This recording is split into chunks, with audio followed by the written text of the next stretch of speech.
Assalamualaikum warahmatullahi wabarakatuh. Selamat datang di saluran Zuar Aceh Channel. Ini media berita yang memberikan informasi terkini, aktual, tajam dan terpercaya. Sebelum kita masuk lebih jauh ke cuplikan videonya, alangkah indahnya channel ini di subscribe, komen, share dan like terlebih dahulu, biar dapat memberikan informasi yang bermanfaat kepada anda semua. Saudara Lun, turnamen sepak bola Piala Damoren 012 Tengku Umar yang diselenggarakan di Aceh Selatan yang berlokasi di Batalion Infanteri 1115 Macan Lesser telah memasuki hari ketiga. Acara ini diadakan dalam rangka memeriahkan Hari Kemerdekaan Republik Indonesia yang ke-74 tahun. Acara turnamen sepak bola yang diresmikan oleh Damoren 012 Tengku Umar Kolonel Infanteri Aswardi pada hari Rabu 31 Juli 2019 lalu. Dalam ajang memperebutkan Piala Damoren ini diikuti 32 tim dari berbagai wilayah di Pantai Barat Selatan.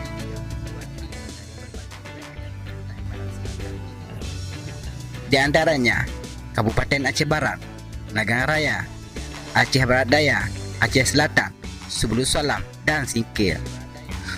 Pertandingan akan menggunakan sistem gugur. Kegiatan ini rutin dilaksanakan setiap tahunnya untuk memeriahkan kemerdekaan Republik Indonesia. Sebelumnya pada tahun 2018, Damoren Cup digelar di Aceh Barat.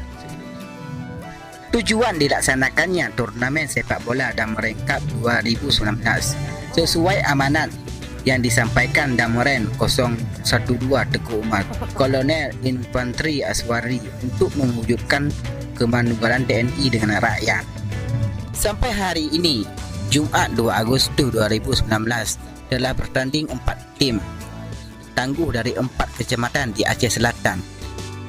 Pada babak pertama, Vespa FC dari Desa Air Pinang yang merupakan salah satu wakil dari Kecamatan Tapatuan berhadapan dengan Orsela FC dari Desa Lawi Sawah, juga salah satu wakil dari Kecamatan Keluk Timur, yang dimulai pada pukul 15:30 waktu Indonesia Barat. Pertandingan ini dimenangkan oleh klub Vespa FC dengan skor 1-0. Gol ini terjadi pada paruh akhir babak kedua. Dengan demikian, klub Vespa FC berhasil mendapatkan tiket ke babak 16 besar pada pertandingan selanjutnya.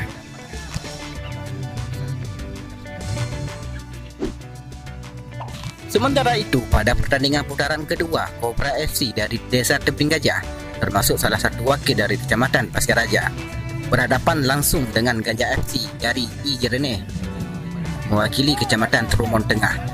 Pada pertandingan ini, Kobra FC unggul dengan skor 2-0 pada babak pertama.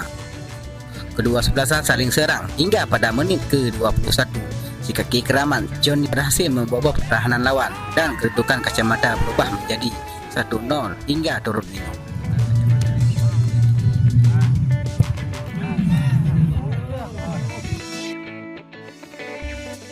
Pada babak kedua, Kobra FC semakin gesit bermain dengan melakukan penyerangan ke gawang lawan.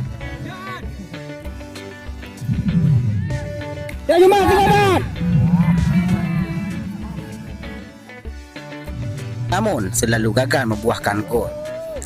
Menurut pantauan dari pengamat Bung Anwar, selaku mantan pemain Kobra FC ini mengatakan bahawa Kobra FC melakukan shot target hingga 15 kali ke gawang lawan, tapi selalu gagal dan tak menciptakan gol. Katanya lagi, penjaga gawang dari Gajah FC sangat merasa kewalahan karena nampak dari raut wajah sang kiper, dan para pemain dari Gajah FC pun nampak kewalahan.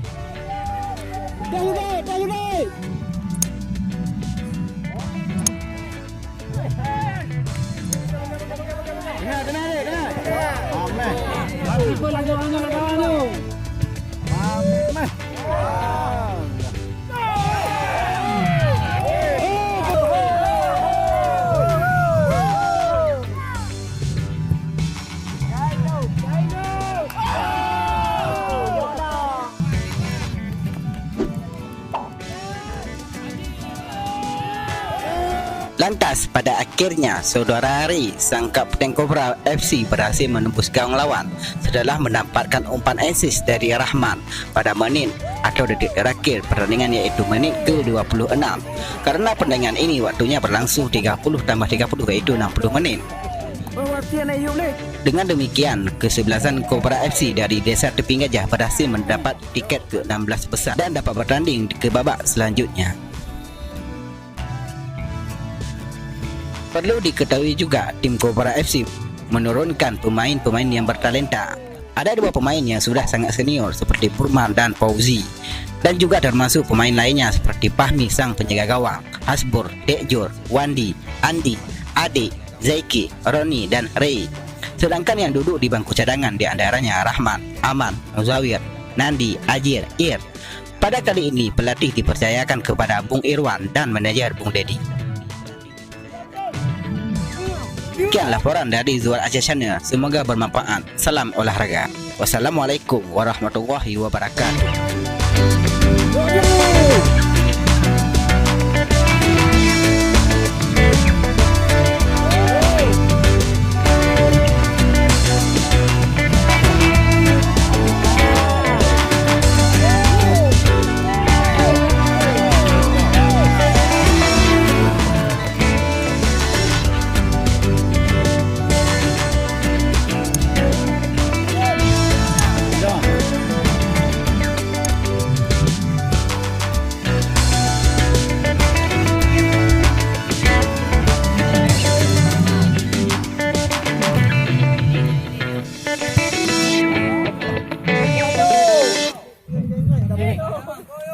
Boju 3